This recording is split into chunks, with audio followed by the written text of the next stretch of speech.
Welcome, my fellow brothers, on Rural Hammer.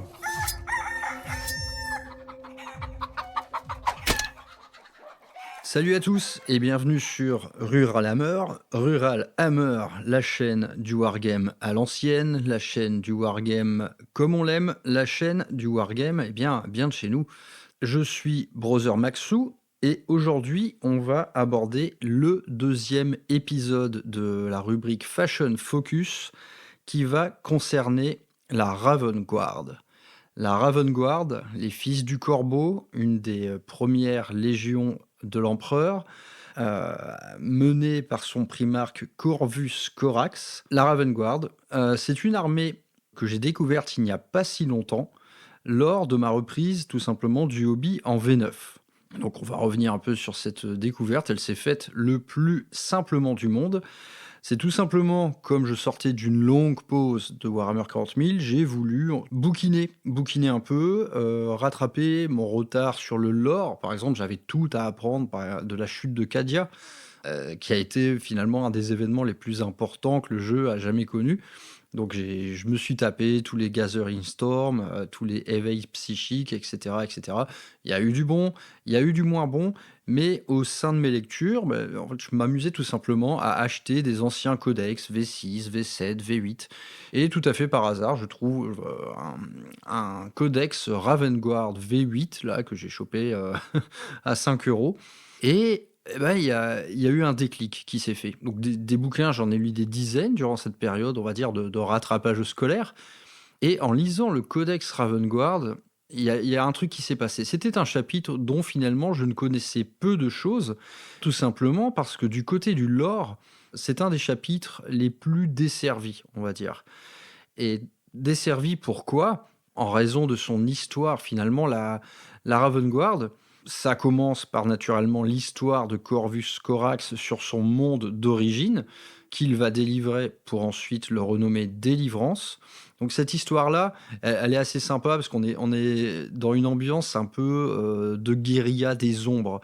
Donc Délivrance est un monde extrêmement noir, si vous voulez, il n'y fait jamais jour. Donc voilà, c'est peuplé de gens vraiment à la peau livide, etc. Et donc ce monde était gouverné par une espèce de tyran. Et le Corvus Corax, il va un peu faire son Che Guevara, c'est-à-dire dans les souterrains des usines dans lesquelles les hommes se crèvent, quoi. Il va monter sa petite armée de guérilla et finalement mener une lutte dans les ombres jusqu'à reprendre le pouvoir sur ce monde et délivrer la population. Donc ce côté-là, un peu faucher les tyrans, venir au secours finalement des civils, ça restera inscrit dans l'ADN du chapitre. C'est un peu leur mission première. Ils ont cette obsession-là, c'est de faucher les tyrans. Tout ce qui ressemble de près à de loin ou à une dictature, ils peuvent pas blairer. Bon, l'Imperium, bon voilà, enfin, on va pas pousser le débat concernant l'Imperium, hein, sinon je pense que Corax aura une petite dent contre l'Empereur.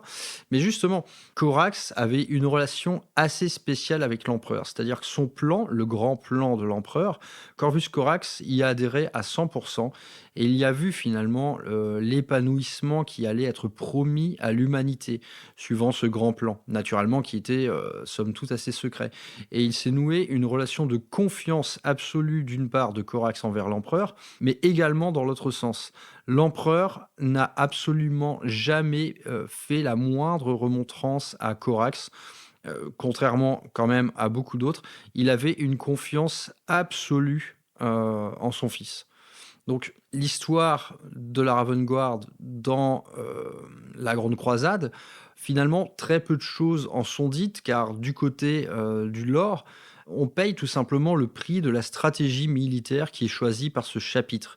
Il mène une guerre des ombres, il mène des opérations de guérilla, de sabotage, de secours des civils, d'assassinat, et finalement ces actes militaires-là sont peu inscrits dans l'histoire. On agit vraiment en dehors des ovations, en dehors de toute reconnaissance. Et ça, c'est vraiment quelque chose qui est complètement dans l'ADN Ravengard, ce qui leur vaut également cette réputation un peu d'austérité.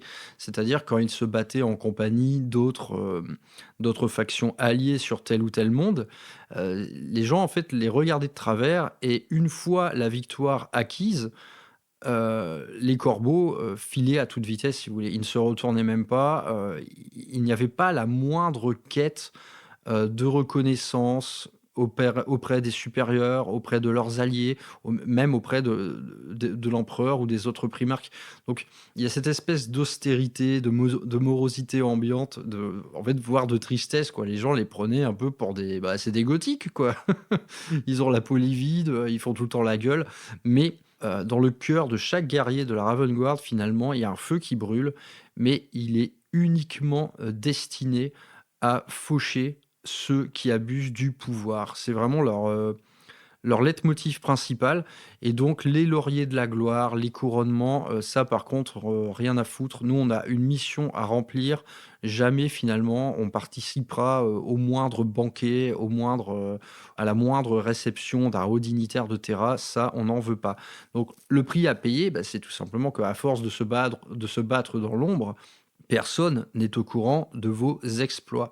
Et donc, ça se ressent assez finalement dans la lecture des différents ouvrages qu'on peut retrouver un peu dans la bibliographie de Game Workshop, que ce soit dans les codex ou dans les romans de l'Horus Heresy et tout. La Ravengard est toujours un peu de côté, dans l'ombre. Et ça, en fait, j'aime bien. Naturellement, on manque un peu de hauts faits glorieux, etc. Mais il y a ce côté vraiment, on est dans l'ombre, on y reste, on ne fait pas un bruit, on ne décroche pas un mot, on mène notre mission à bien. Et ça me plaît beaucoup, tout simplement, ça me plaît beaucoup. Et le la grande tragédie finalement du chapitre, c'est que le plus haut fait de guerrier qui implique la Ravengard dans l'Horus Heresy, donc au 30e millénaire, eh bien, c'est tout simplement le massacre d'Isvan V.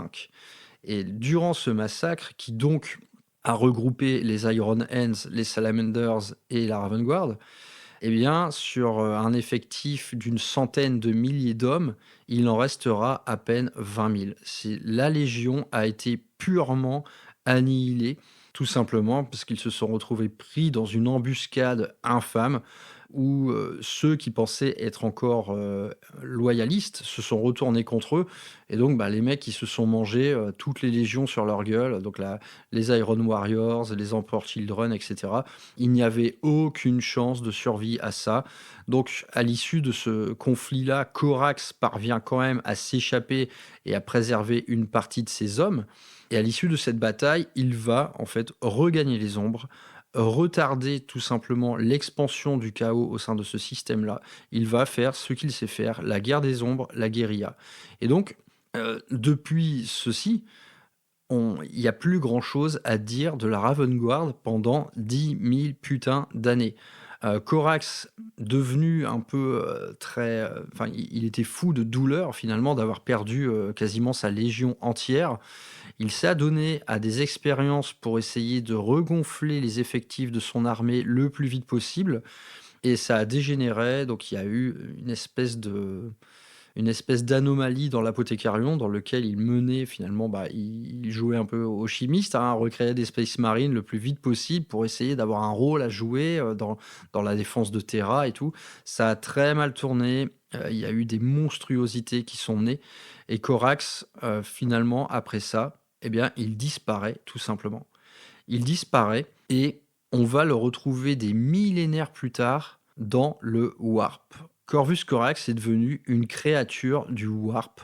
On ne sait pas tout à ce sujet. C'est juste qu'on a un affrontement notable contre Lorgar Aurelian, le primarque des World Bearers, qui depuis est devenu un prince démon. Et Corax a toujours eu une dent contre ce type-là. Ils se sont croisés lors du massacre d'Isvan V, où Corax finalement était à deux doigts de l'assassiner très facilement. Qui plus est, Lorgar n'est pas un grand guerrier. C'est une espèce de curé, hein.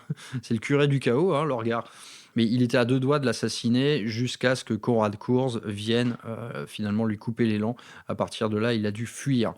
Mais Finalement, entre l'hérésie d'Horus, et le 40 et le 41e millénaire, il n'y a pas grand-chose à dire concernant la Ravengard. Il y a eu des théâtres d'opérations célèbres où ils ont combattu, par exemple, aux côtés des White Scars.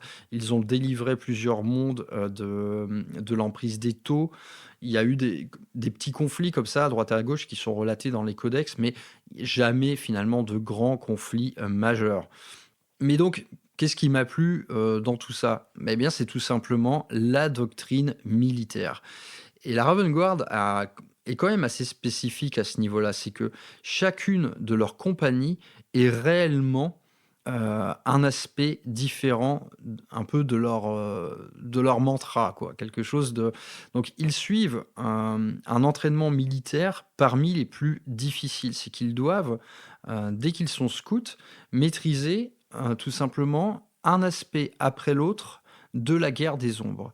Et on retrouve un peu dans cet esprit-là l'entraînement des guerriers aspect Eldar. C'est-à-dire ils suivent la doctrine de la triple voie des ombres, et cette triple voie, elle s'incarne à travers plusieurs facteurs qui vont les faire progresser dans telle ou telle compagnie et s'accomplir dans tel ou tel domaine. Il y aura par exemple le tir à longue distance, il y aura par exemple la furtivité, il y aura par exemple le silence. Voilà, ils ont un entraînement militaire très riche et je trouve que chacune de leurs compagnies a une véritable âme. Si vous voulez, quand on lit par exemple les différentes compagnies qui existent au sein des ultramarines, bah ouais, bon, ouais, Game Workshop tisse un petit peu de lore autour de tout ça, mais globalement, voilà, ils apprennent tous à faire feu avec des bolters. Il n'y a pas de il y a pas de vraie doctrine différente d'une compagnie à l'autre, ou assez peu finalement. En Ravengard, on a vraiment une personnalité propre à chacune des compagnies et leur doctrine militaire est véritablement passionnante. Donc, ce qui fait que j'ai eu très vite envie de faire une armée de ça. Tout simplement parce que là, c'est le gameplay en fait qui m'a intéressé. C'est le gameplay, je me suis dit, ah, mettre ça sur table, finalement, il y a des options de fou qui s'offrent à moi. Je peux penser mon armée comme étant un assemblage de plusieurs compagnies dont chacune aura un rôle clé sur la table. Donc, c'est vraiment assez intéressant à jouer. Voilà, donc je pense que je vais m'arrêter là tout simplement sur la partie lore parce que il n'y a pas grand-chose à dire. Je vous recommande quand même de lire tout ce qui tourne à propos du massacre d'Isvan V. C'est vraiment un élément majeur de toute l'histoire de l'univers, hein. C'est là que bascule tout, quoi. C'est immensément important. Le personnage de Corvus Corax, les sources sont assez peu nombreuses, donc en fait, je vous encourage à y aller. C'est un personnage vraiment intéressant, très taciturne, très sombre, avec une très belle âme, en fait, quelque part. Il se bat réellement pour la justice. Il a cette bonté en lui, tout simplement. Donc, ça en fait un Primarque très intéressant. Ce n'est pas le plus intéressant, loin s'en faut. Honnêtement, il y a des personnalités beaucoup plus complexes, beaucoup plus profondes. Là, vous parlez de Magnus, par exemple. Ah ouais, ouais, il y a bien plus de choses à dire au sujet de Magnus plutôt que Corvus Corax. On sait juste, voilà, on a les principales caractéristiques de son être. On sait que c'est un duelliste de génie. On sait que c'est un stratège hors pair, mais finalement assez peu de choses à dire. Et une autre source de lore sympa autour de la Ravengard, eh bien, ça concerne un personnage qui s'appelle Nikona Sharokin, qui est un duelliste, en fait, un champion duelliste de la Ravengard. Donc, il ne manie que des lames. Et ce personnage, il est assez récurrent au sein de la saga Horus Heresy, et on le retrouve même dans la série Siege of Terra, dans l'ouvrage qui s'appelle Les Légions brisées, et qui est vraiment excellent. C'est plutôt une nouvelle, hein, ça fait même pas 200 pages. C'est un ouvrage qui regroupe les Légions brisées et et la folie de Magnus. Donc, et ces deux arcs narratifs-là sont excellents. Franchement, ça fait partie de ce que j'ai pu lire de meilleur dans la saga Hérésie d'Horus. Donc, Nikona Sharokin, personnage vraiment excellent. Il est très attachant. C'est en prouesse martiale, on est vraiment sur le top du top du top du Space Marine. Enfin, il fait même une tentative d'assassinat sur Fulgrim. Il affronte Lucius. Enfin, il se passe plein de trucs avec ce personnage. Il est également souvent confronté à l'Hydra Indomitus. Hein, c'est un peu la légion jumelle du chaos de la Raven Guard, l'Alpha Légion. Donc il y a vraiment pas mal d'histoires intéressantes sur ce personnage. Donc je vous recommande d'y aller. Il y a assez peu d'ouvrages finalement qui abordent le sujet. Donc voilà, ça peut être relativement vite fait si vous vous intéressez à tout ça.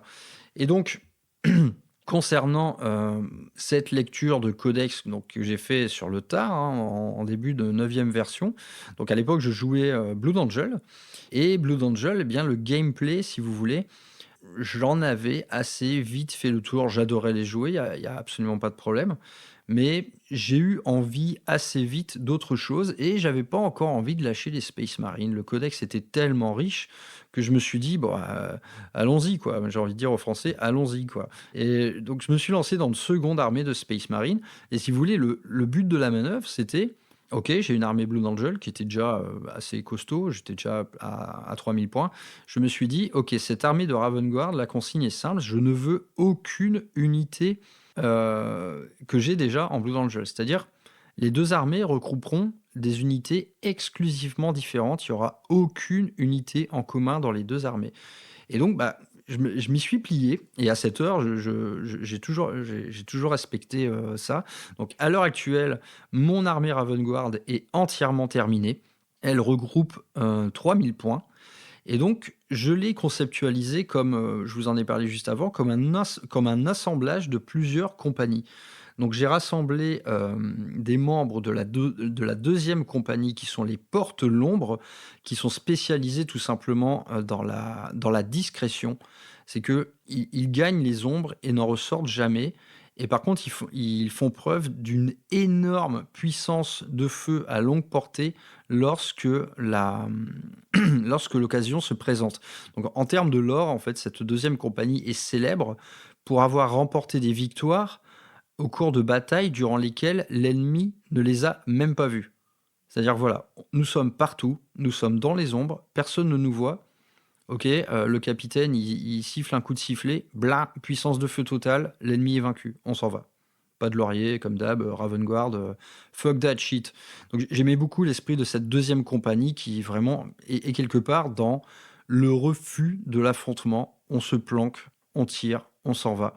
C'est parmi les compagnies les plus austères et donc elles portent la couleur jaune sur leurs épaulières. Ensuite, j'ai choisi la compagnie suivante, la troisième compagnie, qui sont les rôdeurs fantômes, et qui est tout simplement la compagnie la plus agressive de la Ravenguard. C'est une des seules, c'est même finalement la seule, qui va regrouper pas mal de Marines d'assaut, donc que ce soit des intercessors d'assaut, des vétérans Vanguard, etc. etc. C'est la seule compagnie qui montre une appétence pour l'agressivité, le choc frontal et la brutalité. Idem, ce sont des spécialistes du mouvement dans les ombres, donc ils ne surgissent qu'au dernier moment, personne ne les a vus, blanc blanc, ils sont sur ta gueule avec une double griffe, et ils portent la couleur rouge sur leurs épaulières. Et donc cette compagnie, eh bien c'est la compagnie dont était avant capitaine Kevin Shrike, qui a désormais été propulsé maître de chapitre. La compagnie suivante, c'est la quatrième, et donc c'est ma préférée, qui s'appelle les Silencieux. Donc eux, ce sont des experts en infiltration, en sabotage. Ils vont dans le territoire ennemi sans faire un bruit, sans qu'on ne les entende. Ce sont des spécialistes du mouvement. Et donc, naturellement, cette compagnie montre une appétence toute particulière envers les unités Phobos. Donc voilà, j'ai choisi ces trois compagnies-là qui sont emblématiques, tout simplement, en fait, qui sont celles que j'ai préférées à la lecture du codex en termes de doctrine militaire. Et j'en ai ajouté une un peu plus, on va dire, logistique, qui est la 9e, les Mornes Champs, qui, elle, est une compagnie d'appui, du coup spécialisée dans les armures gravis et dans les armes lourdes. C'est la compagnie, tout simplement, qui représente le bloc de défense du chapitre. Je me suis dit, voilà, en termes de jeu, Les armures gravis seront précieuses et c'est là-dedans que je vais aller piocher des unités plus type, on va dire, coup de poing, quoi. C'est-à-dire, par exemple, des Inceptors. Voilà, j'ai fait un assemblage, finalement de ces 4 compagnies et j'ai choisi, de leur donner les couleurs qui vont avec. Hem, je peux oui, on va parler tout de suite de peinture, de modélisme et cetera. C'est intéressant. Donc si on se plie finalement au schéma officiel Game Workshop, eh bien faut quand même avouer que la Ravengard, c'est un peu chiant comme la pluie. Ils sont tout noirs, ils ont juste un liseré de couleur sur l'épaule qui rappelle la compagnie à laquelle ils appartiennent. Mais voilà, c'est tout noir, on se fait chier. Il y a même pas une petite touche de blanc. C'est vraiment, relativement c'est extrêmement austère tout simplement, hein. Mais là, j'ai envie de dire, c'est encore plus austère que par exemple, les Iron Hands quoi, ou même les Black Templars qui ont une armure noire. Ils sont quand même assez chatoyants parce qu'ils ont des touches de rouge, de doré et cetera. Donc ça me plaisait pas trop. Je me suis dit: «Bon, allez, on va ajouter de la couleur» et donc finalement mon armée Ravengard, donc je la joue, siglée de la Ravengard, siglée du corbeau, mais elle a plus une gueule de chapitre successeur, dans la mesure où j'ai mis tous les casques et tous les bras en blanc, avec également des détails d'armure en blanc, par exemple, l'aigle impérial sur le plastron. Donc ça me plaisait beaucoup plus. Voilà, le noir et blanc, c'est quand même plus sympa qu'une armée noire toute seule et du coup, j'ai décidé à cette armée de la faire vivre à travers beaucoup d'OSL et j'ai choisi des OSL verts. Je sais pas si vous avez connu ce jeu vidéo, je devais être à la fac, je pense, qui s'appelle Splinter Cell. En fait, j'ai été un peu influencé par ça. C'était vraiment des guerriers des ombres avec juste cette petite touche de lumière un peu vert fluo qui trahit, une présence hostile. Donc j'ai voulu jouer là-dessus. Donc le résultat, c'est ça, c'est une armée blanche et noire avec beaucoup d'OSL verts et finalement assez peu d'artifice, quoi. J'ai vu que ce sont des figurines globalement simples en termes de schéma de couleurs, j'ai choisi justement de faire des socles beaucoup plus travaillés et donc naturellement pour une figurine sombre, eh bien j'ai choisi des socles clairs et donc là, on est sur une espèce de terrain rocailleux avec beaucoup de végétation et de boue. Donc c'est ça que j'en suis vraiment extrêmement content, d'autant que j'ai réalisé une table dédiée à mon armée Ravengard et donc les socles se fondent dans la table, les couleurs, enfin tout est, vraiment une espèce de match-up vraiment parfait, j'en suis très heureux et il y a vraiment cet esprit, tactical, vraiment très, très cool, quoi. Toutes ces petites, lumières, tous ces petits flashs verts, sont vraiment sympas. Et donc mon armée, elle se compose donc de 4 compagnies, comme je l'ai dit et donc ces 4 compagnies, naturellement, incluent un type de troupe particulier. Donc par exemple, la 4e, compagnie, les Silencieux, c'est là où je vais mettre toutes mes armures Phobos. Donc là, j'ai absolument tout. J'ai de l'Incursor, de l'Infiltrator, j'ai une Warsuit, voilà, j'ai un petit transport, un petit impulsor et cetera. J'ai aussi le Librarian Phobos, un lieutenant Phobos, un capitaine Phobos. Bon, j'ai beaucoup de QG, mes QG tout simplement, ils servent à varier les plaisirs, je ne les joue pas tous au même moment. Ensuite, ma 9e compagnie, eh bien, inclut uniquement des armures Gravis et des blindés. Donc j'ai une escouade d'intercesseurs lourds, j'ai une escouade d'agressors lance-flammes, j'ai un Ballistus, j'ai un Gladiator, que j'ai magnétisé, donc je le joue en Lancer ou en Reaper et voilà, là, il y a que du Gravis. J'ai également des Inceptors Plasma, parce que le plasma, évidemment, tout ce qui a une lumière verte, eh bien ça fonctionne plutôt bien. Ça fonctionne plutôt bien avec, mon schéma d'armée. Ma 2e compagnie, donc elle regroupe principalement du tir à longue distance et du tir généralement violent. Donc là, j'ai mixé un peu d'autres types d'unités. J'ai acheté 2 ATV avec des multifuseurs, j'ai des suppressors, j'ai des Hellblasters, qu'est-ce que j'ai dans cette, oui, j'ai des Stengard vétérans, que j'ai un peu retypés en mode, tacticool, on va dire. Donc voilà, la petite compagnie dédiée au tir à longue distance et la 3e, du coup, celle de Kevin Schreich, que je joue naturellement, hein, il est parfait. Celle de Kevin Schreich, qui là regroupe, 10 vétérans d'assaut, avec double griffe. Donc là, voilà, en termes d'unités iconiques, Voilà, tout simplement, les mecs sont des corbeaux, voilà. Et j'ai rajouté également au sein de ce détachement, une petite escouade de Hellblaster en appui et une deuxième Warsuit. J'aime beaucoup les Warsuits. Donc voilà, on a une armée, que je joue en fait souvent en 3000 points. Eh bien, c'est une armée extrêmement populeuse. Là, il faut savoir que dans toutes les unités que j'ai citées et notamment, oui, j'ai bien sûr, j'ai oublié les scouts, 2 fois 5 scouts, comment faire sans? Voilà, là, il y a pas plus scout finalement qu'un scout Ravengard. C'est leur premier job. Les mecs, quand ils sont en quand ils sont scouts, c'est un peu leur stage d'entreprise, quoi. Ils ont déjà ça dans le sang, ils font leurs preuves et bim bim, ensuite on met une armure plus épaisse et on va jouer avec les copains, quoi. Donc voilà, et donc là, on a un total de 3000 points, en réalité un peu plus, tout simplement pour varier les QG. Je dois avoir 3300 points en tout si j'inclus tous mes persos. Et donc, eh bien, c'est extrêmement sympa à jouer, quoi. Mais donc, d'abord, je vais revenir un peu sur le modélisme. Qu'est-ce qu'il est possible de faire comme conversion pour avoir un chapitre Ravengard vraiment comme on le souhaite? Donc là, je vais vous parler de mon cas. C'est pas forcément un exemple à suivre, mais donc moi, dans mon armée, donc d'une, j'ai choisi de jouer un effectif 100% Primaris. Disons que les unités qui ne l'étaient pas, comme les Vanguard vétérans, je les ai primarisés moi-même avec par exemple des corps de Reavers. Donc voilà, ça c'était un choix. Je voulais que tout le monde soit à la même échelle. Je voulais des figurines récentes, tout simplement. J'allais pas me faire chier à peindre des vieux trucs. Ça n'avait plus de sens à mes yeux. Donc voilà, j'ai choisi une armée full Primaris et j'ai également choisi finalement de jouer un type de Ravengard hyper moderne, c'est-à-dire euh, où le Space Marine se débarrasse de tout ce qui, de près ou de loin, est connoté un peu chevalerie médiévale, etc.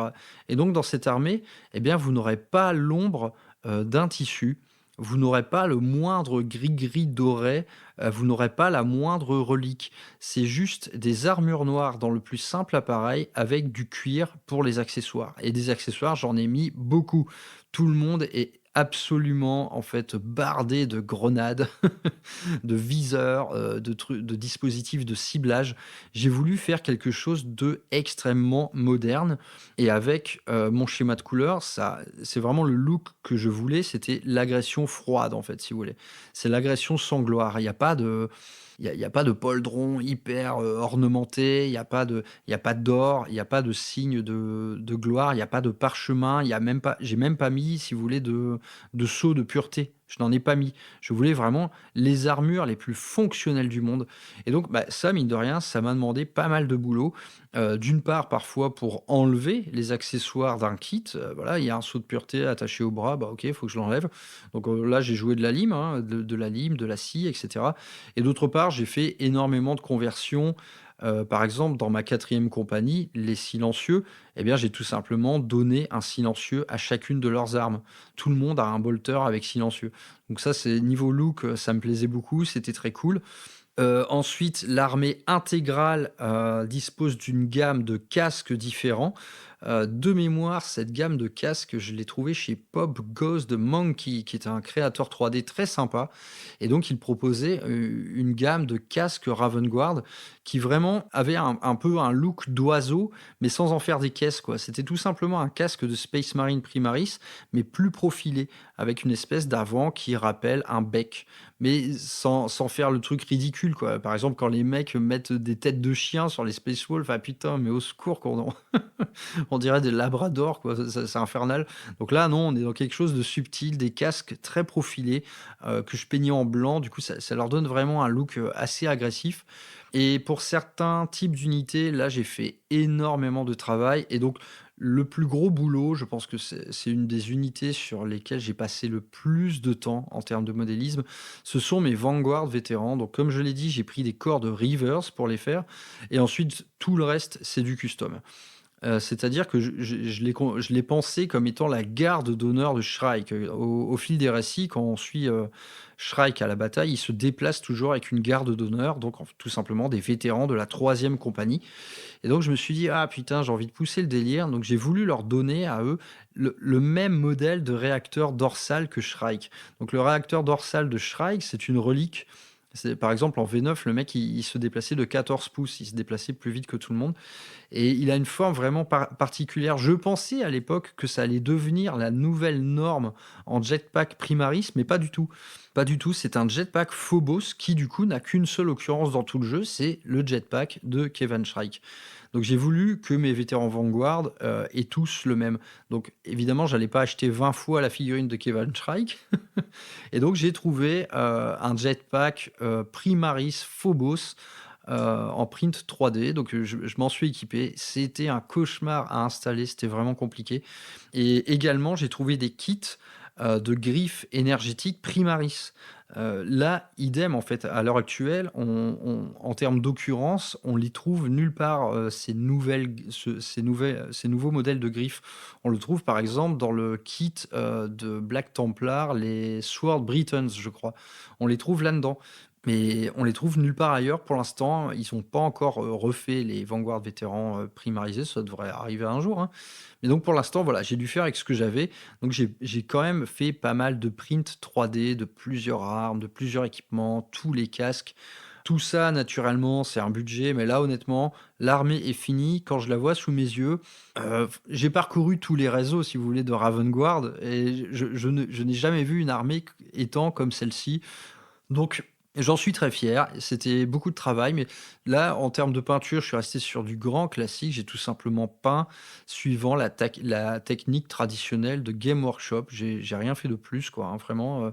Armure noire, les petits rayos en gris. Le blanc, j'ai utilisé de la contraste Apothecary White, qui est un blanc très très froid, un chouïa bleuté que j'aime beaucoup. Donc voilà, l'armée est finie, blanc, noir, des OSL verts de partout. Il y a un monde fou, c'est une armée extrêmement populeuse. Et donc, eh bien, on va aborder ce qui finalement a été la raison d'être du choix de cette armée, c'est tout simplement le gameplay. Donc le gameplay, il est immensément riche, je le trouve fabuleux. Je me suis amusé comme un fou toute la V9 avec ce chapitre, alors que je jouais encore avec un codex V8. Donc c'était vraiment surprenant, quoi, d'être toujours dans la course. C'est même une liste que j'ai parfois emmenée en tournoi. Et croyez-moi, donc bien évidemment, donc là, on part sur une liste molle, vraiment clairement molle. Donc, elle est complètement narrative, hein, ma liste, mais il y a moyen de faire tellement de trucs avec que, en fait, rarement j'ai été ridicule avec cette liste-là. Peu importe l'adversaire en face de moi, j'ai toujours su me débrouiller pour au moins avoir quelques moments de gloire et c'était super, quoi. Et donc en termes de gameplay, ça se profile comment? Eh bien, la Ravengard, c'est un mélange. Donc, naturellement, on a une appétence pour l'armure Phobos. Donc, on va beaucoup jouer sur l'infiltration, l'avant-garde, la prise très tôt d'objectifs durant la partie. Mais également, on va jouer sur l'assassinat. C'est-à-dire qu'on va cibler les personnages ennemis. C'est ce qu'on veut faire. Et on va également tirer avantage découvert des ombres et donc des longues portées. Donc voilà, c'est un mix un peu de tout ça. À la fois une avant-garde d'armure légère qui prend la table assez tôt, une solide gunline que généralement est fond de map, et ensuite des petites unités coup de poing. Donc que ce soit du Gravis, du vétéran à réacteur, des unités qui vont être là, bim, pour frapper fort, vite, et ensuite s'en aller. Voilà, je vais pas revenir finalement sur la V9 en termes de gameplay. Honnêtement, le gameplay V9 Ravengard était plus riche que ce qu'il est actuellement. On avait plus de choses. On avait à l'époque la super doctrine qui nous permettait d'avoir un bonus de touche et de blesse quand on ciblait les personnages. Donc là, ça faisait de vos snipers des dangers publics. On a perdu pas mal de trucs. En termes de stratagème, on en avait beaucoup plus. On pouvait carrément faire des mouvements durant la phase de déploiement. La phase de déploiement en Ravengard, en V9, c'était une folie. C'était le tour de jeu le plus important. En gros, ce que tu voyais tour 1 au déploiement, tu fais: «Ah, t'as vu mon déploiement, hein? OK, bah, je change tout, en fait. Je vais tout changer. Je vais tout putain de changer». C'était incroyable. Je pouvais redéployer jusqu'à 5, 6, voire 7 unités. C'était un truc de fou. Ça coûtait des PC, naturellement, dans cet ancien système. Donc, on va se focus sur le détachement tel qu'il est en V10, qui se nomme donc le Vanguard Spearhead. Donc ce détachement, sa règle principale, ça s'appelle tout simplement Shadow Masters et ça vous donne des bonus de couvert dès lors que vous êtes à plus de 12 pouces de l'ennemi. C'est-à-dire quand vous êtes à plus de 12 pouces, vous mettez automatiquement un -1 hit à l'ennemi et vous êtes à couvert, considéré à couvert, même si vous ne l'êtes pas. Donc là, on peut, par exemple, quand on place ces gardiens de but, typiquement des Heavy Intercessors qui vont garder l'objectif de la zone de déploiement, on n'est même pas obligé de les mettre dans une ruine. Vous pouvez les foutre à découvert, pas de souci, ils seront considérés à couvert. Donc, naturellement, c'est un gain de durabilité de vos troupes qui peut être assez impressionnant. Vous allez sauver beaucoup, beaucoup, beaucoup de PV durant une partie avec cette règle-là. Vos blindés que vous allez mettre en fond de cours, ils vont également avoir moins chaud aux fesses, c'est plutôt cool. Et donc, naturellement, quand on va commencer à comboter cette règle-là avec, par exemple, un Armor of Contempt, eh bien, vous avez du tank supplémentaire. Donc, c'est tout simplement le détachement Space Marine qui vous offre le meilleur bonus de tankiness qui soit. Après, dans le cas de la Raven Guard, naturellement, on va également jouer des unités infiltrées qui donc auront beaucoup moins l'occasion de profiter de cette règle. Mais elle est néanmoins super. Elle est très simple en plus, hein, je pense que c'est clair et limpide. Donc franchement, pour commencer, excellent détachement de rules Shadow Masters. Ensuite, je vais essayer d'aller assez vite sur les améliorations et les strats. Voilà, je ne veux pas être forcément exhaustif. Donc dans les améliorations, on a celui qui a le plus fait parler, c'est The Blade Driven Deep, qui est joué en compétitif principalement, qui vous permet tout simplement à un leader menant une unité de pouvoir l'infiltrer. Et du coup, quelle qu'elle soit cette unité. Donc vous pouvez infiltrer de l'éradicator, du terminator, de l'agressor, même du... Ah non, pas du centurion parce qu'il peut pas être l'idée. Bref, c'est très balèze. Si vous arrivez à bien les planquer, vous mettez une petite escouade de 5 Terminators au milieu de la map, c'est vraiment très cool. Finalement, cette amélioration qui est sans doute la plus forte, en fait, c'est celle que je joue le moins. J'ai déjà beaucoup, beaucoup de troupes infiltrées et en termes de gameplay, je trouve pas ça si précieux que ça d'infiltrer, par exemple, des Terminators. Moi, je préfère les faire arriver en rapid ingress. Notamment, ça reste très bon et ça permet surtout de varier son jeu. Il n'est pas impossible qu'un jour, je joue un capitaine Gravis accompagné d'agresseurs, juste tout simplement pour essayer, quoi. Donc très bonne option de jeu qui, évidemment, si on fait le méta gogol et qu'on met 10 Terminators de la D-Swing infiltrés, là, évidemment, c'est complètement con. En plus d'être complètement con en termes de lore, c'est complètement pété en termes de jeu, hein, on va pas se mentir. Ensuite, Ghostweave Cloak qui donne à votre personnage le lone opérative. Donc là, il faut tout simplement jouer un personnage seul qui sera votre lone opérative. Pourquoi pas? Ça coûte que 15 points. Ça m'est arrivé de le mettre sur mon tech marine qui du coup se balade sur toute la map à réparer des véhicules, à donner des bonus où il veut. Il peut pas être pris pour cible, c'est plutôt sympa. On peut imaginer un capitaine Gravis avec 2 gros gantelets jouer un peu les lones opératives. Ça peut être très amusant, quoi. Parce qu'en plus, il est très tanky, ce con. Vous avez un personnage immensément casse-couille à jouer. Ensuite, vous avez Execute and Redeploy. Donc ça, c'est assez golden. C'est tout simplement pour modèle Phobos uniquement. Vous bougez, vous tirez, et ensuite, vous rebougez. Voilà. Vous pouvez rebouger de 6 pouces. Donc là, en termes de stratégie de jeu, vous pouvez faire plein de trucs. Vous pouvez, par exemple, réembarquer dans un transport. Vous pouvez, par exemple, vous réocculter. Admettons... si vous faites une advance, donc vous bougez de 6 plus des 6, vous rebougez de 6 ensuite, vous pouvez littéralement traverser la table. Donc Execute and Redeploy, c'est très bon. Je le joue tout le temps. Je le mets sur mon Librarian en armure Phobos qui guide des Infiltrators. Donc les Infiltrators, avec leur anti-FEP à 12, eh bien, vous les faites leader par un gars qui leur donne le lone opérative. Donc personne ne pourra les cibler. Ils bougent de 6, ils tirent, ils rebougent de 6. Ou alors, ils bougent de 6, ils font une action, ils rebougent de 6. C'est énorme. C'est tout simplement une bulle d'anti-faible de 12 que vous allez amener partout sur la table, là où vous en avez besoin. Et après, quelques petits coups de bolter, et puis on est pas mal, quoi. Et vous avez le dernier qui est excellent, qui est le Shadow War vétéran, là qui coûte cher, qui coûte 30 points. Il va vous permettre tout simplement de faire, comme on l'appelle maintenant, un vect, c'est-à-dire d'augmenter le coût d'un stratagème de l'ennemi de 1 CP du coup. C'est génial, pour 30 points, c'est super. C'est un rôle qui est parfois attribué à l'assassin Calidus, qui est assez joué, si je ne me trompe. Bah là, écoutez, vous le mettez sur, par exemple, un lieutenant en armure Phobos, et hop, voilà, il est à vous. Vous allez pouvoir rendre un stratagème ennemi plus cher. C'est pas bien difficile à choisir. Je pense que n'importe quelle faction a toujours son stratagème phare. Vous allez le cibler. Et par exemple, si vous vous amusez à cibler un stratagème qui normalement coûte 2 PC, là, c'est l'assurance de ne pas le voir durant la partie, hein. Personne n'aura les moyens de claquer 3 PC pour un strat, si puissant soit-il. On continue maintenant sur les stratagèmes.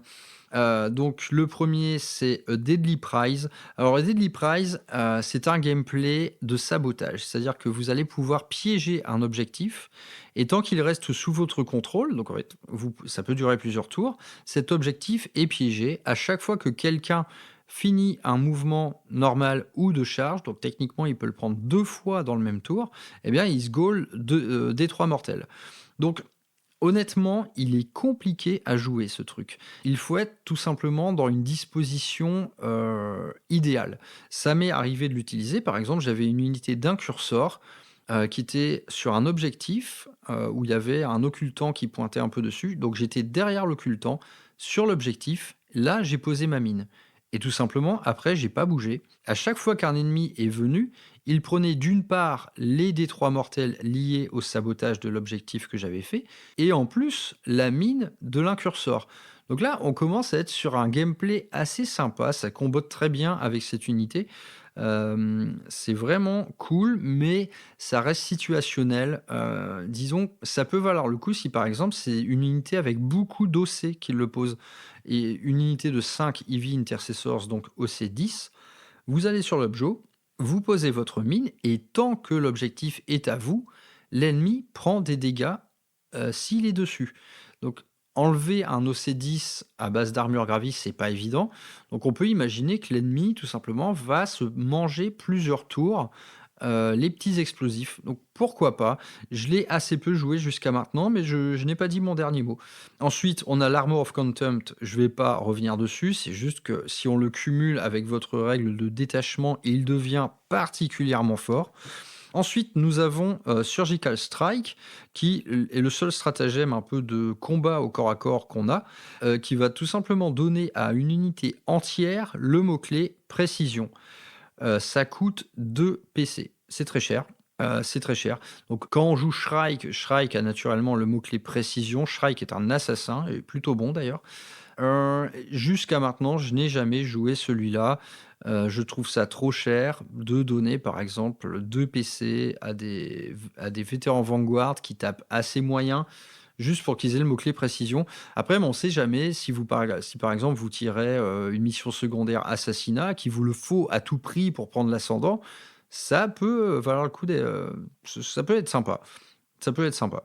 Pourquoi pas? Ensuite, un autre strat très bon, Strike from the Shadows, un seul CP, donc qui est une amélioration de tir. Donc cette amélioration, elle vous donne pas un +1 hit, elle améliore votre CT de 1. Donc c'est radicalement différent. Parce que là, on peut ensuite le cumuler avec un +1 hit. Et il faut être à plus de 12 pouces de l'ennemi, donc c'est tout simplement on frappe depuis les ombres, hein, quelque chose d'assez fluff quelque part. Donc on augmente notre CT et on augmente la pénétration d'armure. Dès que la cible ennemie est touchée, elle doit immédiatement faire un Battle Shock test. Là, je peux vous raconter une petite anecdote de jeu que j'ai utilisé. Donc, j'ai utilisé ce stratagème sur mon unité de suppressors. Les suppressors, les mal aimés qu'on ne voit jamais sur les tables, tout le monde dit que c'est nul. Bah moi, je vous emmerde et je dis que c'est bien. J'adore les suppressors, j'adore leur gueule. Évidemment, ils seront pas terribles, mais putain, mais jamais je ne les jouerai pas, en fait. Et donc là, sur des suppressors qui ont une CT de 4, ce stratagème, ils passent leur CT à 3. Préalablement, j'avais ciblé l'unité avec le ciblage incursor qui me donne un plus un hit. Donc je me suis retrouvé avec des suppressors qui touchaient à 2. Ils envoient quand même de la purée, force 8, PA-1, dégâts 2. Là, la PA, avec mon strat, je l'ai passé à 2. Force 8, PA-2, dégâts 2. Ça commence à faire mal.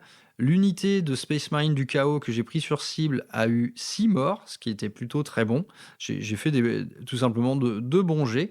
Et suite à ça, il avait encore l'objet, parce que j'étais pas dessus. Eh bien, il rate son petit Battle Shock test et il passe à OC0. Allez, merci, salut. Grosse létalité. Tu perds ton primaire à la prochaine phase. C'est golden pour un PC. Honnêtement, il est très bon ce strat. Vous pouvez l'utiliser en mode overkill total sur des Hellblasters.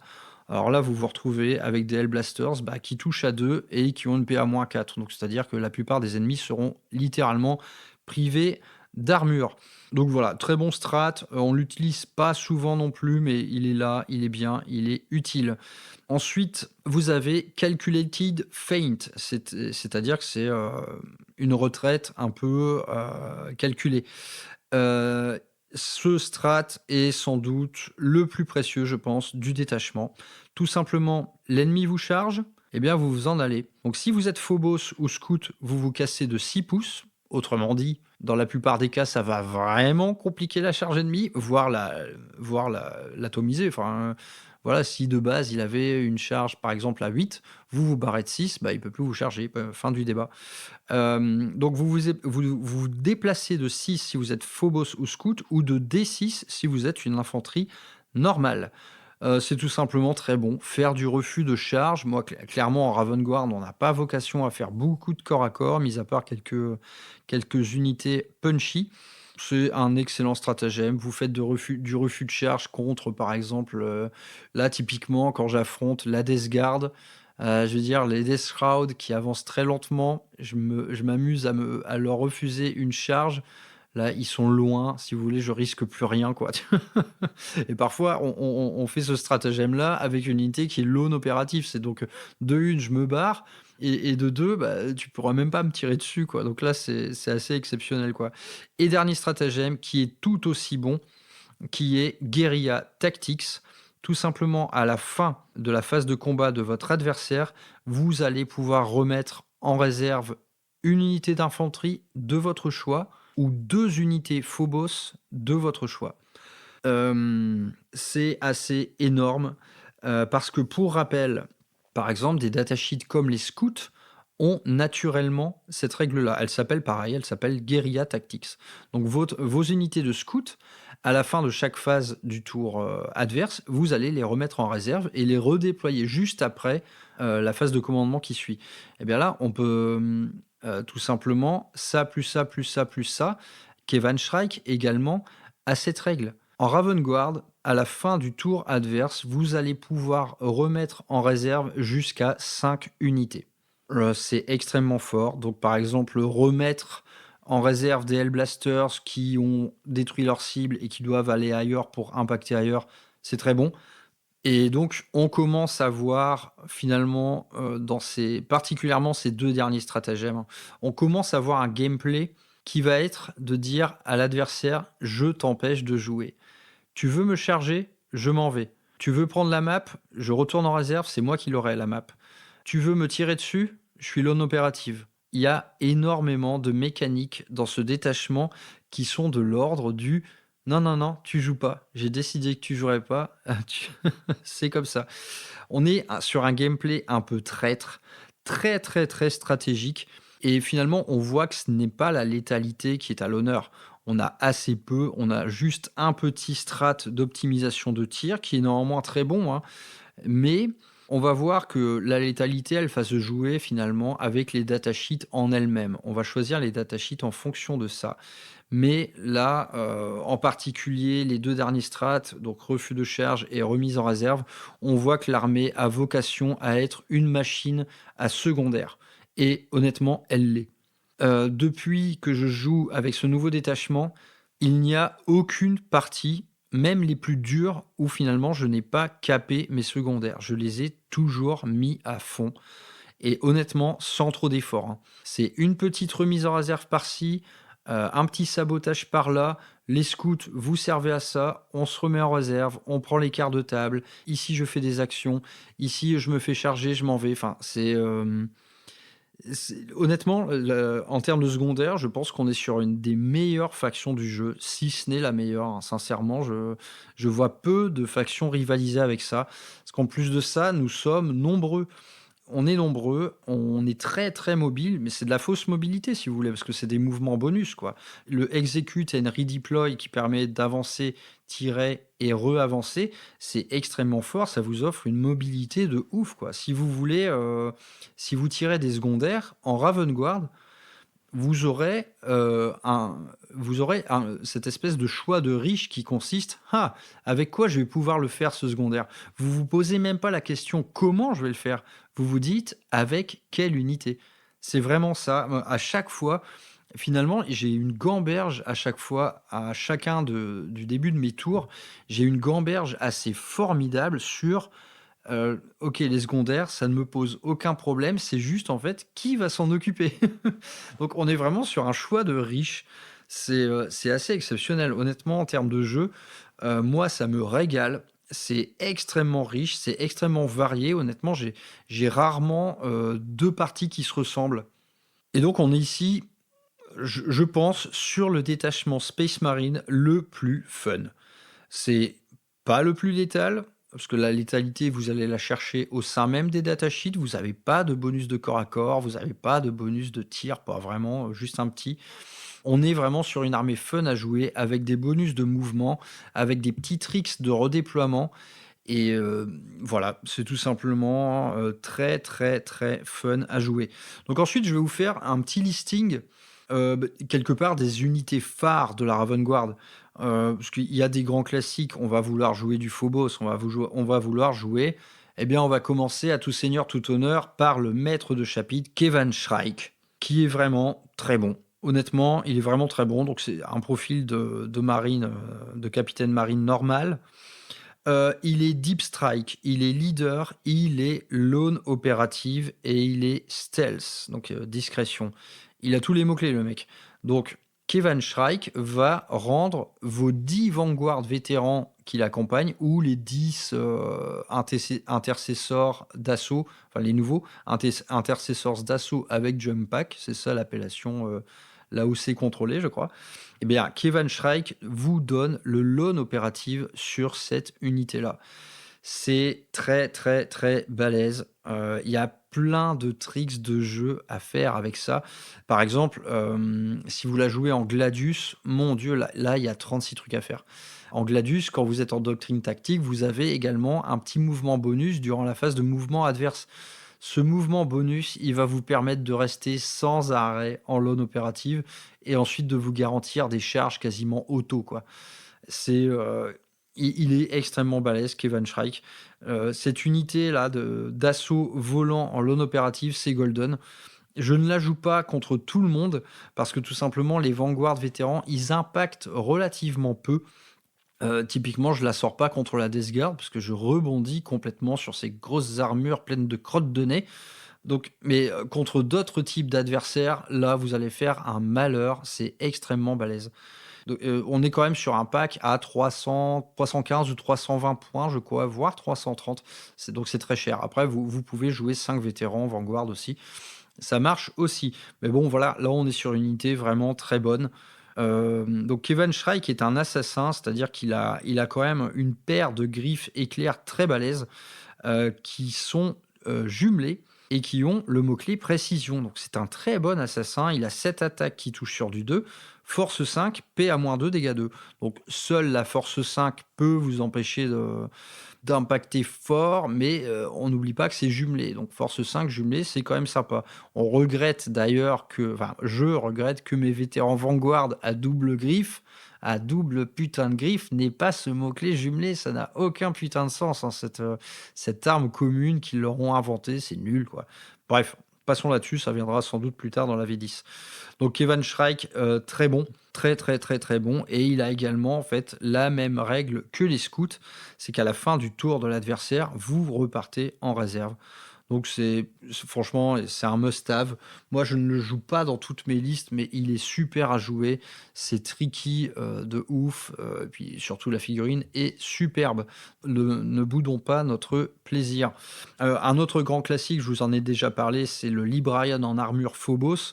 Donc là, en fait, qui est bon avec tous les types de Phobos. C'est-à-dire que ce soit les incursors, les infiltrators, vous allez également avoir le Lone Opérative. Donc on en est déjà à la deuxième occurrence de Lone Opérative. Ce sera important pour la suite. Un autre grand classique, eh bien, c'est le lieutenant avec Combi Weapon qui est sorti dans la boîte Léviathan.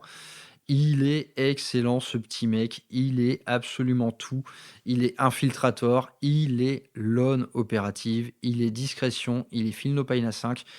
Il est parfait. Ce mec est une machine à secondaire également. En fait, on en a beaucoup des machines à secondaire dans ce détachement. Il est vraiment très bon, quoi. Donc lui, généralement, je lui donne l'amélioration Shadow War Veteran, qui vous permet d'augmenter le coût d'un stratagème adverse de 1 PC. C'est vraiment précieux. Et il a également un petit trick de mouvement durant le tour adverse où il va pouvoir tout simplement bouger dès qu'une unité s'approche un peu trop de lui. Là aussi, ça vous fait par tour la deuxième occurrence de mouvement bonus durant le tour adverse. C'est énorme. Il a une petite règle qui vous permet d'avoir une reroll des blesses de 1 sur un objectif prioritaire. Pas terrible, mais on prend quand même. Bref, ce petit gars, il est très bon. Moi, généralement, il survit à toutes mes parties. Si vous le jouez avec précaution, il sera là jusqu'à la fin. Ensuite, en grand classique, chez la Raven Guard, eh bien, on va commencer à parler des unités de fond de map, c'est-à-dire que la gunline. Donc là, en gunline, vous avez l'embarras du choix. Il y a beaucoup de trucs très bons en Space Marine. On a le petit nouveau, par exemple, le Ballistus Dreadnought, qui est très bon. Il tank bien, hein, il a une save à 2, il va être souvent à couvert. C'est vraiment un très bon châssis. On regrette qu'il n'ait pas la réduction des dégâts de 1 comme son cousin privilégié, le Redemptor. Mais le Ballistus est un très bon profil, 2 canons laser, un petit lance-missile. C'est pas non plus combo breaker, mais il coûte 140 points. Je trouve qu'il est très bien costé à ce prix-là. Ensuite, en Raven Guard, naturellement, on va avoir envie de jouer des Eliminator Squad. Moi, j'en joue toujours 2, toujours. Quoi qu'il arrive, toujours 2. Donc là, vous avez également une autre occurrence de mouvement, tir et remouvement. Si vous équipez le sergent avec la petite carabine qui va bien, eh bien, c'est pareil, on a encore une unité qui potentiellement traverse la table. Donc c'est très bon, quoi. Après, c'est pas cher en points, donc vous pouvez également vous en servir pour faire un petit secondaire de temps en temps. Et si vous restez immobile, eh bien, il faut garder à l'esprit que les snipers sont quand même relativement menaçants, hein. C'est quand même une cartouche de force 5, PA-2, dégâts 3 avec le mot-clé précision, et qui, en fait, si vous ne bougez pas, va être également Devastating Wounds. Donc c'est vraiment, vraiment, vraiment sympa. Disons qu'il y a un choix à faire avec les snipers, c'est soit on bouge pas de la partie et on est dangereux, on est vraiment dangereux pour les personnages ennemis, soit on bouge et en fait on se garantit un taux de survie infiniment supérieur. Mais après, on n'oublie pas que un Librarian en Phobos Armor, on peut le mettre aussi avec eux. Donc si vous avez une escouade de 3 snipers, vous ne bougez pas de la partie, vous êtes en fond de map, vous vous démerdez pour créer une interdiction de zone autour de vous. Vous mettez le Librarian Phobos avec eux. Vous êtes Lone Opérative. Vous êtes peinard. D'ici à ce que l'ennemi vienne vous chercher dans votre zone de déploiement, vous avez le temps de respirer et d'aligner quelques personnages. Et honnêtement, les Eliminators, ils tuent facilement des petits personnages. Genre les petits persos Necrons, les Eldar, en gros tout ce qui est une chips, les humains, les elfes, etc. Ça va vite tomber. Ils vont avoir du mal à retirer par exemple un Lord of Virulence, faut pas déconner. vous n'allez le blesser que sur du 5. Mais honnêtement, moi, dans toutes les parties où je joue des Eliminators, je snipe au grand minimum 2 personnages, quoi, et c'est toujours assez précieux. Après, ça vous offre également des petits tiers d'opportunité, assez sympas. Si, par exemple, il reste 1 PV dans une escouade, ils sont plutôt bons à ce jeu-là. Donc on reste dans le lourd en fond de map avec le désormais grand classique Gladiator Lancer qui lui n'a pas du tout besoin de serment de l'instant pour être efficace, hein. C'est-à-dire voilà, il touche à 2 et il a une reroll gratuite de touches, de bless et de dégâts. Son canon laser est vraiment une menace, ça fait peur à tout le monde, hein. Là on cartonne à force 14, PA-4. Dégâts D6 plus 3. C'est un peu la nouvelle terreur des champs de bataille. Donc en Ravengard, bien en fond de map, eh bien, il va être pépère, hein, parce qu'il va profiter des règles de détachement pour avoir son petit -1 hit et son couvert léger. C'est très cool. Il est à 160 points. On pourrait dire que c'est pas assez cher, mais le prix à payer, c'est qu'il est pas très résistant non plus, hein. Il a une save à 3 et il a pas la même endurance qu'un Repulsor, par exemple. Donc, voilà, c'est le prix à payer. Il est assez fragile, mais honnêtement, il est super. Il est vraiment super. Ça m'arrive de le faire accompagner d'un petit Tech Marine, celui-ci, un petit Tech Marine que vous pouvez rendre également Lone opérative, hein, avec une petite amélioration. Il y en a beaucoup, hein, des Lone opératives, ça peut faire peur. Ensuite, un autre châssis que je joue assez souvent, c'est le Repulsor Executioner, donc qui sert de transport, on va dire d'opportunité, parce qu'il peut pas embarquer grand monde. Donc dedans, je mets des fois je mets 3 agresseurs lance-flammes, je mets 5 Hellblasters. En gros, je mets des gens qui, une fois que quelque chose de dangereux s'approche de ce tank-là, je débarque et je réagis. Ou alors je le screen tout simplement. Je le mets hors de portée de charge, etc. Donc l'exécutionneur, il combote très bien avec le Ballistus Dreadnought. Le Ballistus, il a une full reroll des touches dès lors que vous ciblez une unité toute neuve, en fait, qui est au-dessus de la moitié de ses PV. Et l'exécutionneur, c'est un finisher, en fait. Lui, c'est l'inverse. Il reroll les touches dès lors qu'on est en dessous de la moitié de son profil. Donc les deux, ça combote très bien. Le Repulsor, ça reste quand même une grosse batterie de tir à 220 points. Il a évidemment ce gros canon laser qui est proprement terrifiant. Il est moins fiable que celui du Gladiator Lancer, naturellement, mais il tape encore plus fort. C'est force 16, D6 plus 4, avec une portée, bon là on est sur une portée de l'infini de 72 pouces. Et c'est une énorme batterie de tir anti-infanterie, hein, et potentiellement il fait très mal. Si on est sous serment, un exécutionneur, c'est vraiment chaud. Et par exemple, moi, je me sers pas mal finalement de la batterie de tir infanterie pour justement finir des unités. Vous avez un peu amoché, on va dire, une unité de Space Marine du chaos. Il en reste 4. Voilà, vous pouvez être sûr qu'avec votre batterie de tir anti-infanterie de Repulsor, vous finissez l'unité parce qu'en plus, vous serez en mode full reroll des touches. Donc vraiment très très bon, quoi. Ensuite, pour finir sur les unités de fond de map, eh bien les suppressors, moi que j'ai tendance à réhabiliter, je les trouve sincèrement très bons. Après, on ne peut pas les faire leader, on ne peut pas leur donner de l'aune opérative, donc naturellement, on est plus sur une unité un peu allez, accessoire. Mais l'accélérateur autocanon est potentiellement très bon si vous l'optimisez un peu avec le stratagème dont je vous ai parlé, Strike from the Shadows. Voilà, ce jour-là, j'ai eu du bol, on va pas se mentir. Donc voilà, en termes de fond de ligne, moi, ça, c'est les unités que je joue. Je trouve sincèrement tout vraiment très bon. Et on va partir maintenant sur les unités un peu infiltrées. Donc là, je vais vous parler déjà de mes chouchous, les incursors. Je les trouve géniaux. Les incursors, ils vous permettent de cibler une unité pour donner un +1 hit sur tout le reste de votre armée. Et à côté de ça, c'est des profils finalement pas du tout ridicules. Donc je les joue tout le temps avec un lieutenant en armure Phobos qui me donne un petit move d'après-tir. Donc là, je sais pas, on doit en être à la 5e occurrence, hein. Là, dans votre armée, là, vous avez quelque chose comme 4 ou 5 clones opératives et 4 ou 5 occurrences de move, tir, move. C'est énorme, hein. Je vous jure, l'adversaire, parfois, il est en mode, mais attends, enfin, là, on est au 2e tour. Ton déploiement, il n'a plus rien à voir avec ce que tu avais fait originellement, quoi. C'est dingue, cette capacité qu'on a de repolariser la map et donc de distribuer les enjeux là où on le souhaite. C'est tellement kiffant à jouer. Oh là là, mais je brûle d'amour, hein, pour la Ravengard, c'est vraiment trop bon. Les incursors, donc ils ont des petits bolters, in your cover, c'est toujours sympa et si vous vous approchez de trop près, boum, on te largue une petite mine, donc j'en ai parlé, ça peut se comboter avec le stratagème qui consiste à saboter des objectifs, donc très bien, on aime également et bah, donc l'incursor finalement son boulot ça va être quoi? Son boulot ça va être donc naturellement en Space Marine vous avez l'optimisation serment de l'instant, mais donc c'est une seule cible. Eh bien les incursors servent à choisir une deuxième cible.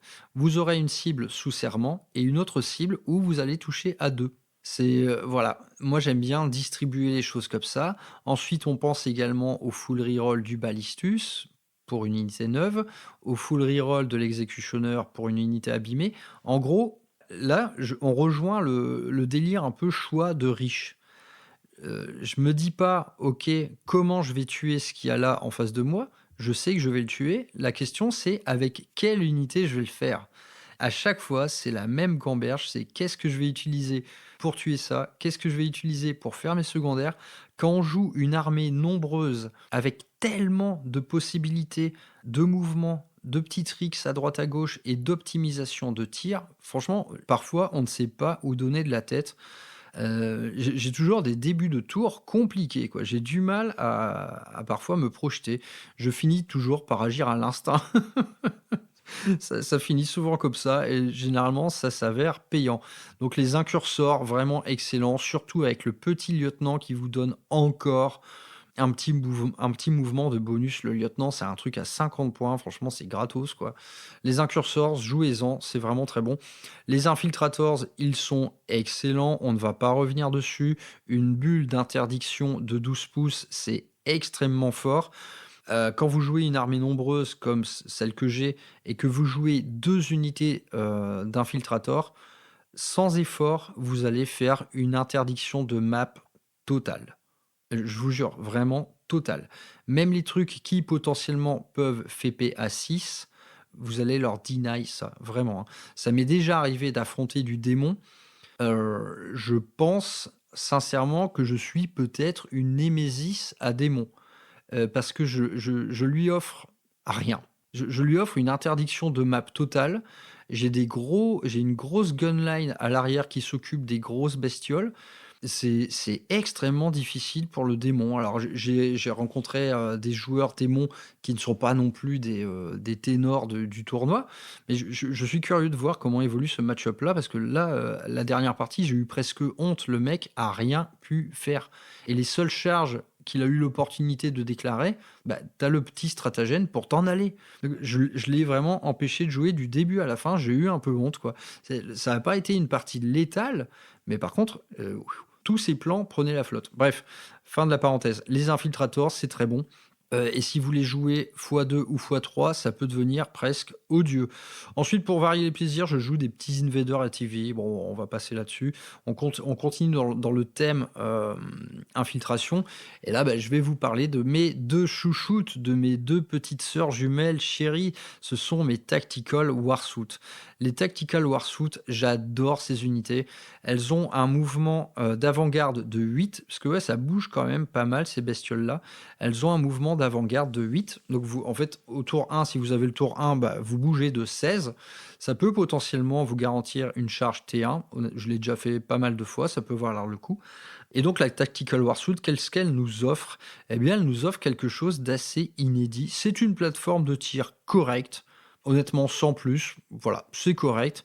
Elle sert pas à ça, elle sert pas à faire une grosse létalité au tir. Par contre, qu'est-ce qu'on voit dans son profil d'arme de mêlée? Eh bien, c'est qu'on voit une tatane de force 14. Alors, c'est très étonnant parce que, par exemple, un Redemptor qui a un plus gros point a une force de 12. Donc, c'est sans doute un choix de Game Workshop, parce que cette force 14, elle implique quoi? Elle implique que le truc est très balèze pour faire du tank choc. Et donc, une Warsuit qui charge, c'est vous vous garantissez à peu près 6 blessures mortelles, et ensuite, bah, le mec enchaîne avec 5 tatanes de dégâts 3. La Warsuit, ça rigole pas trop. Si vous envoyez ça dans un tas de custodes, je vous jure qu'ils ont mal, hein. C'est potentiellement assez destructeur. Donc j'en joue toujours 2. J'ai jamais joué autrement que par 2 et elles ont cette règle géniale qui consiste à jouer les gardes du corps pour vos phobos. Vos phobos que vous mettez sur l'objet dès le T1, sans effort, hein, franchement, ça se fait très facilement. Et bien juste à côté, vous avez, votre petite Warsuit qui est partiellement à couvert. Et ben, si l'ennemi veut vous deny le primaire, qui veut tuer vos phobos, eh bien c'est simple, la Warsuit réplique au tir gratuitement. Donc là, il faut faire attention à ses placements. Il faut se garantir finalement l'opportunité de pouvoir tirer si vos petites troupes de phobos à côté sont menacées. J'ai déjà fait des coups assez brillants comme ça.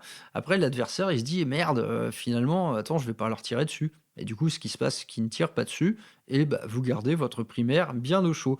Donc règle très sympa. J'aime beaucoup ces unités, tout simplement parce que j'aime beaucoup les figurines. J'en ai d'ailleurs converti une où le pilote est sorti de son engin. Très marrant. Donc voilà, les Warsuit, franchement, si vous jouez une armée à forte thématique Phobos, jouez-les, elles sont super. Naturellement, on enchaîne avec les nouveaux scouts. J'en ai déjà un petit peu parlé, ils sont très forts, ce sont des machines à secondaire. Le nouveau kit que j'ai bientôt fini de peindre est magnifique. Il y a plein d'options d'équipement différentes. Le kit est vraiment super. Donc voilà, j'ai quelques unités encore en stock, mais bon, je ne vais pas parler par exemple d'Aggressors parce qu'en aucun cas, ils ne profitent finalement du détachement. Donc cette armée, bout à bout, bah, ça donne quoi? Bah, ça donne franchement un truc incroyablement fun à jouer. C'est pas, évidemment, c'est pas le détachement de la létalité, on n'est pas chez les Salamanders ou quoi, on n'a pas d'advanced charge. C'est le détachement, qui est le roi du secondaire, qui est le roi du petit mouvement tricky, qui est le roi du petit combo que l'adversaire ne verra pas venir. Donc honnêtement, depuis le début de la V10, dans tous les cadres de jeu, que ce soit en narratif, en compète, enfin, non, j'ai pas fait de tournoi avec cette liste. Ça m'est arrivé, d'affronter des listes très dures. Franchement, donc j'ai déjà perdu naturellement, mais cette liste, elle s'en sort toujours à merveille. Il y a toujours plein de trucs à faire. Rétrospectivement, ce qui me manque vraiment, c'est un petit, par exemple, désengagé et tiré. Ça, on n'y a pas accès. On y avait accès en V9, ce qui me frustre un peu. Je trouve que voilà, donner ce petit truc aurait été une bonne idée. Après, bah, que dire? C'est que, ce détachement, on se régale parce qu'on est vraiment dans l'esprit Ravengard, quoi. On cumule les occurrences, de l'aune opérative, on cumule les petits mouvements bonus, que ce soit avant ou après un tir, durant la charge adverse, durant le mouvement adverse. On a énormément de choses à faire. Donc jusqu'à maintenant, dans toutes les factions que je joue à Warhammer 40 000, c'est de très loin celle qui me donne le plus de plaisir de jeu. Franchement, je me régale. Mes meilleurs ennemis avec cette liste-là, c'est souvent le tyrannide, l'orque. Ouais, contre tyrannide et orque, ce sont des bagarres, mais des bagarres de fou, quoi. C'est vraiment très, très, très bon. On s'amuse comme des petits fous. Donc là, c'est typiquement le genre d'adversaire où je vais jouer des QG un peu différents. Par exemple, je vais sortir le capitaine Phobos qui vous permet de redéployer jusqu'à 3 unités. Par exemple, je joue l'infiltration, ouais, d'accord, d'accord. Si c'est pas moi qui ai si c'est pas moi qui ai le T1, à aucun moment je reste là parce que le mec il va waguer dès le début et, et il va m'enlever mes 300 points de Phobos qui sont sur la map. À ce titre, c'est également un détachement assez impressionnant à jouer parce que des unités infiltrées, vous en aurez beaucoup. Vous aurez vos scouts, vos infiltrators et vous aurez tous vos mouvements d'avant-garde. Honnêtement, parfois je regarde la map T1, c'est impressionnant. Vous êtes absolument partout. Vous avez tous les primaires. C'est un jeu d'enfant d'avoir tous les primaires en T1 en Ravengard. Après, c'est une mécanique, je pense que c'est un détachement qui demeure assez T1 dépendant, malheureusement. Donc là, bah, il faut serrer un peu les fesses, quoi. Mais sincèrement, même si vous n'avez pas le T1, vous avez largement de quoi vous défendre, que ce soit en résilience grâce à vos règles de détachement, grâce à un petit Armure of Contempt, grâce à un petit mouvement durant la phase de move adverse ou durant sa phase de charge. Il y a plein de choses à faire. Généralement, quand vous n'avez pas le T1, vous perdez à peu près 2 tours de primaire. Vous rongez votre frein, vous restez en retrait, vous vous garantissez 2 phases de tir bien létales, bien propres, à l'abri. en profitant de votre règle de détachement et ensuite vous y allez. Ensuite, vous faites débarquer vos Inceptors, vous faites débarquer Shrike en rapid ingress avec sa garde d'honneur, vous faites tout ça, vous jouez le coup de poing. Là, vous jouez dans l'esprit en troisième compagnie de la Ravengard. Donc je ne peux que vous encourager, non pas à jouer forcément Ravengard, mais à jouer ce détachement. Si vous avez des unités qui vous permettent de le faire, ne serait-ce que, voilà, 10-15 unités Phobos, plus de scouts, avec un Librarian, vous jouez ce genre de petite liste en 1000 points, ça vous donnera un aperçu de ce dont est capable ce détachement et il est capable d'énormément de choses. Donc voilà, la Ravengard, c'est un chapitre que j'adore désormais. En fait, c'est le jeu, c'est grâce au jeu que j'ai appris à aimer cette faction. Tellement, ça fait maintenant 3 ans que je la joue. En V9, je me suis régalé, sauf que là, on était vraiment en mousse, hein. En V9, on était vraiment, là, en V9, je gagnais rarement, on va pas se mentir. Mais ça m'est arrivé quand même, pas mal de fois, y compris contre des adversaires très, très sérieux. Donc en V9, on était vraiment très mou. Maintenant, honnêtement, on l'est beaucoup moins. Une liste à thématique Phobos, naturellement, ça reste mou dans un paysage où tout le monde a tendance à jouer dur, mais les règles spéciales sont tellement partout, les petits tricks sont tellement partout que, bah, en fait, même si vous prenez la poudre, votre adversaire, au secondaire, vous allez le défoncer. Il y a vraiment énormément de choses à faire et je ne peux que vous encourager d'essayer, ce détachement qui est vraiment, super. C'est mon préféré du codex Space Marine. Y compris dans tous les codecs, enfin y compris, même, si j'inclus les BA, les DA et cetera, je trouve que c'est le meilleur détachement. Allez, allons-y, c'est le meilleur détachement de la V10 et niquez vos mères, quoi, voilà. Fin du débat, Kevin Shrike, pose son micro. Écoutez, je vais vous laisser, ici en compagnie de mes corbeaux chéris. Si la Ravengard, ça vous tente, n'hésitez pas à laisser un mot, je serais ravi de vous aiguiller à ce sujet. C'est désormais une liste que j'ai vraiment dans le sang, quoi. C'est celle que je joue le plus, c'est celle qui me fait le plus rire, et c'est celle généralement aussi que mes adversaires adorent. Les gens aiment bien affronter ça parce que putain, ça change, quoi. On n'est pas sur un truc monobrain, un peu World Eaters. Non, là, ça bouge de partout. Il y a des opportunités à saisir. Enfin, il y a plein de choses à faire. C'est vraiment très bon. N'hésitez pas à au moins essayer ce détachement si vous avez de la figue SM en stock. Bah écoutez les gars, je vous dis à plus tard pour un prochain Faction Focus. D'ici là, portez-vous bien. N'hésitez pas à suivre la triple voie des ombres, ça rend la vie meilleure. Vous êtes discret, vous êtes létal, vous êtes silencieux, c'est parfait. Gloire à Shrike, gloire à l'Empereur. Go, go, go, la triple voie des ombres. À bientôt, les petits gars, sur Rural Hammer. Bisous.